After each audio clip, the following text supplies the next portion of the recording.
Bonjour, je vous présente cet ouvrage. Ruven Augien, un portrait logique et moral de la haine.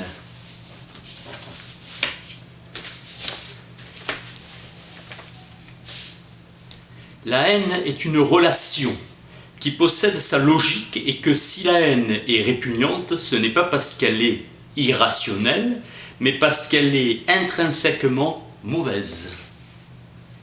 Il est exclu qu'il y ait de bonne haine ou qu'il soit bon d'être haineux. Les définitions courantes de la haine s'efforcent d'être purement descriptives. La haine serait un sentiment d'aversion qui pousse à vouloir du mal à quelqu'un. Contre cette définition neutre ou relative à l'objet qui laisse ouverte la possibilité de bonne haine, haine du péché, des bourgeois trop satisfaits. Proposition spinoziste, la haine ne peut jamais être bonne. La haine serait une tristesse. Haïr ne possède pas les mêmes caractéristiques intentionnelles que croire ou désirer. La haine n'est pas un pur affect inanalysable. L'haineux n'est pas irrationnel. Rares sont les individus qui aiment qu'on pense d'eux qu'ils soient haineux, aigris, cupides, rancuniers, envieux, jaloux, malveillants ou bouffis par le ressentiment.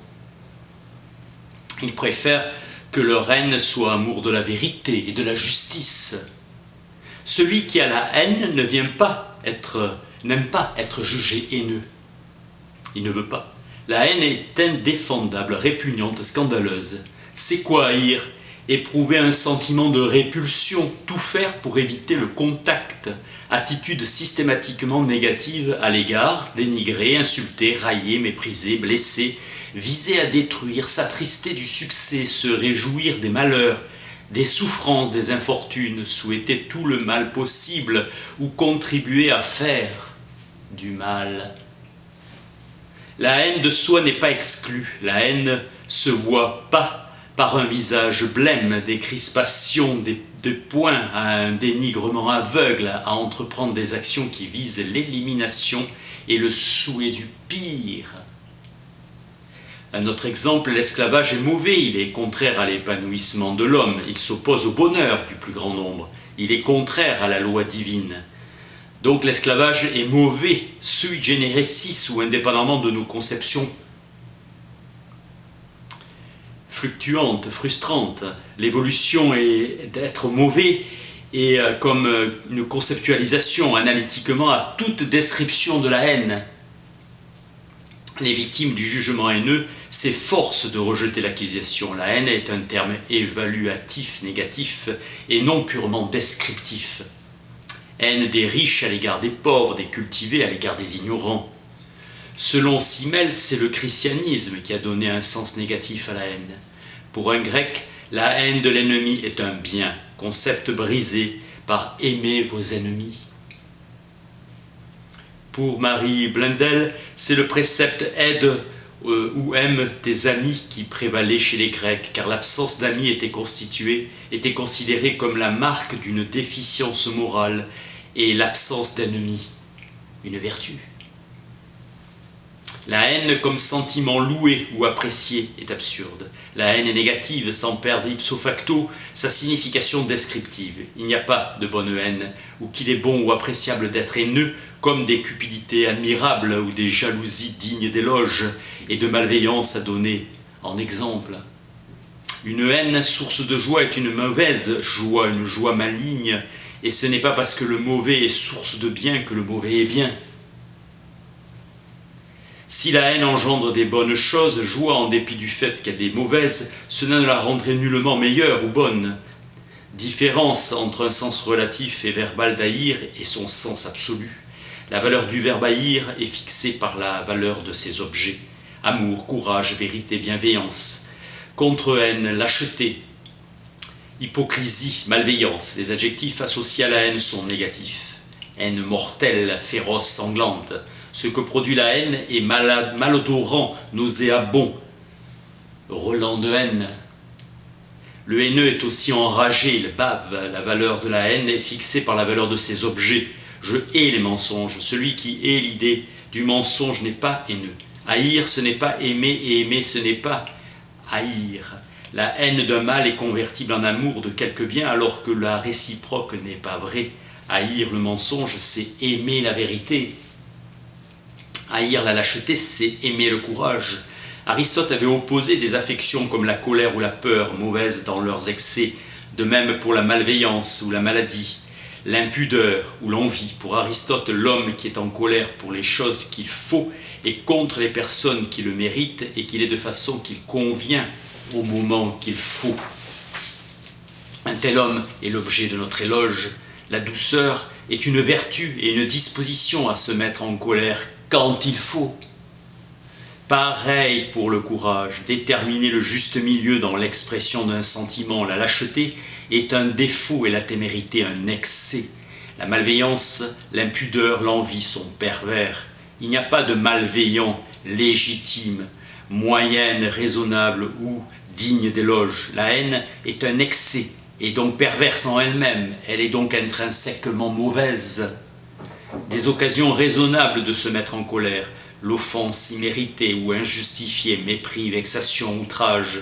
Pour Aristote, les jeunes, les amoureux, les malades, les pauvres sont plus enclins à se mettre en colère. Sinon, je n'aurais pas ressenti cet acte comme une offense.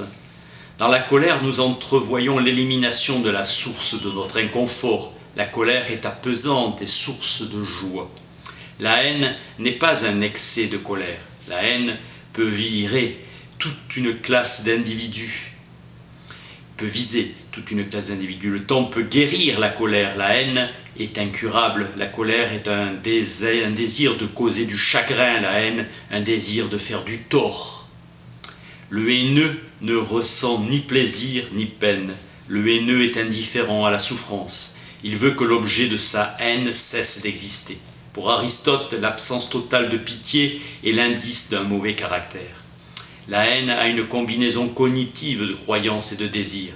Nos émotions sont dirigées vers cet objet et le sentiment est autodestructeur. Scheler raille la définition qui agite. La haine est une tristesse qui accompagne l'idée d'une cause extérieure. La haine ne peut jamais être bonne. Pour Sartre, aimer et haïr ressemblent à des choix ou des actions non précédées de délibération mais libres et engagent toute la personne. Le haineux a choisi de haïr et agit conformément à ce choix, même lorsque l'acte est pénible, douloureux, fastidieux. La haine est un choix duquel dérivent des simulacres de devoir ou d'obligation. La haine est au-delà du plaisir et de la peine. On se choisit haineux. Donc on ne peut l'estimer morale, surtout à la responsabilité ou à la liberté du haineux quand elles sont reconnues. Nous pouvons juger le haineux mauvais parce qu'il est libre, Sartre. Selon David Hume, le lien entre la haine et ses causes est purement contingent. Nous avons tendance à éprouver de la haine plutôt que de l'amour à l'égard d'actes ou de personnes que nous jugeons mauvais et nuisibles. Avantage pour la survie de notre espèce. À rechercher ce qui nous fait du mal, nous n'aurions pas survécu. Si une chose est frustrante, nuisible, offensante, celle-ci cesse ipso facto d'être et inversement. Si on l'aime, si on a une chose bonne, gratifiante, utile, plaisante, celle-ci cesse d'être.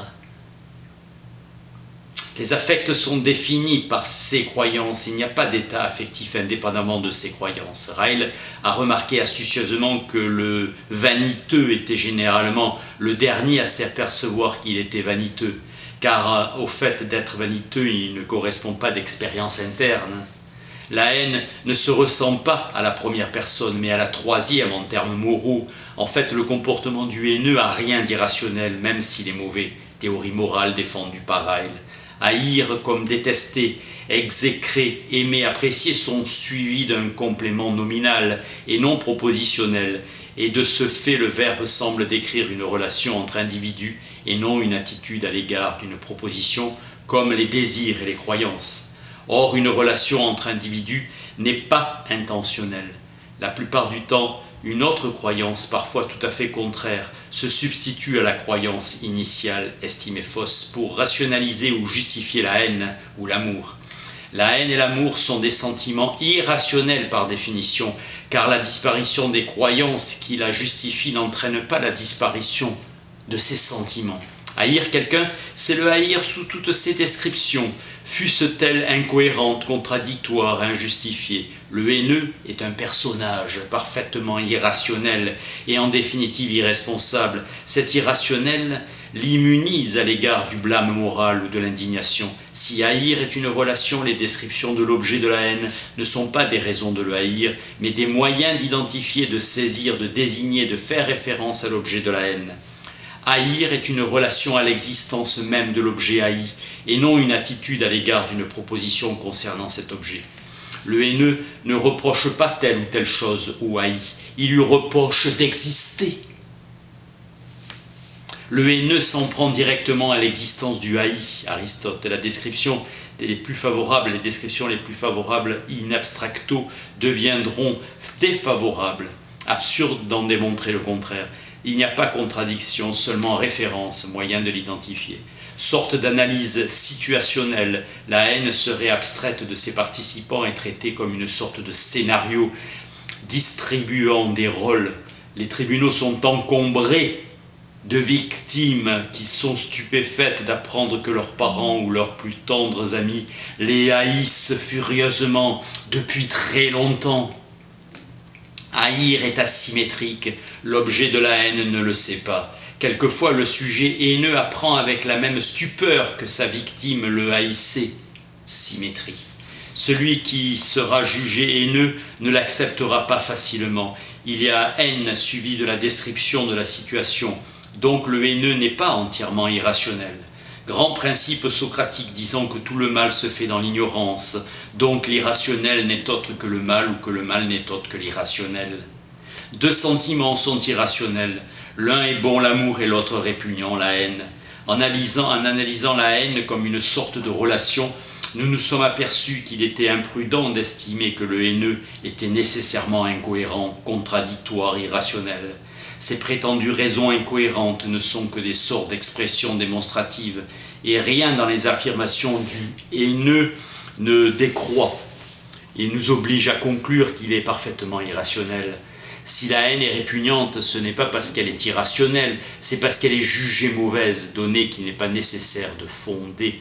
Notre tendance à estimer que la haine est irrationnelle dérive du fait que nous l'avons jugée mauvaise et non l'inverse. Pouvoir juger que le haineux n'est pas irrationnel est une condition nécessaire au jugement, car juger que quelqu'un est haineux, c'est affirmer qu'il agit mal et que l'on peut appliquer le concept de bien et de mal qu'aux actions dont les auteurs ne sont pas estimés fous, irrationnels.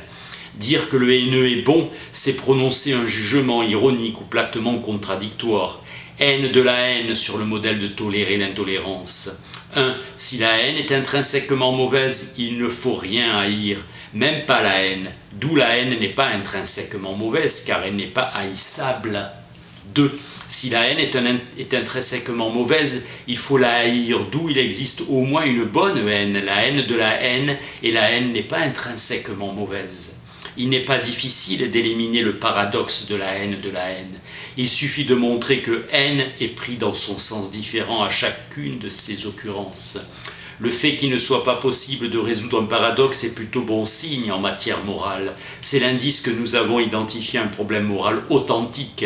Nous pouvons affirmer que la haine est intrinsèquement mauvaise, même au prix d'un paradoxe. Il existe une solide tradition littéraire de la haine par Léoto, Sioran et même Zola en faisant l'apologie. La haine fascine sans jamais on n'a jamais compris pourquoi.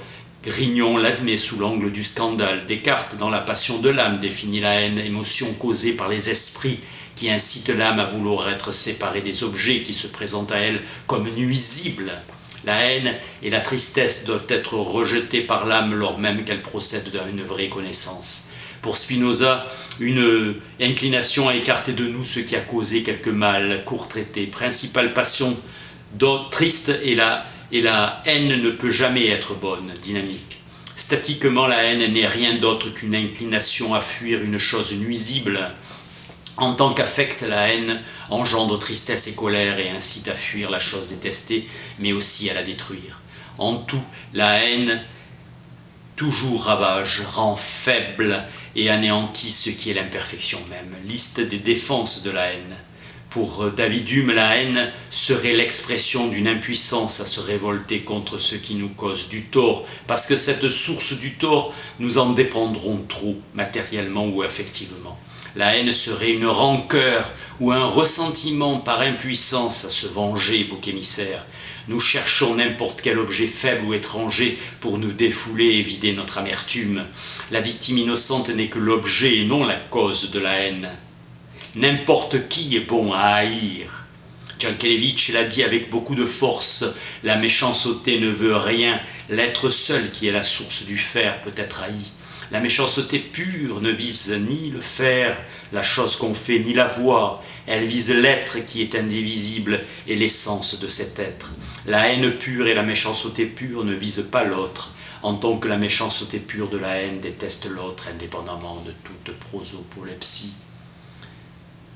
Jankélévitch, dans l'innocence et la méchanceté.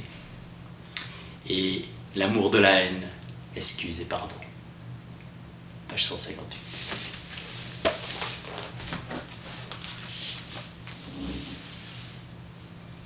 Réwenogien, un portrait logique et moral de la haine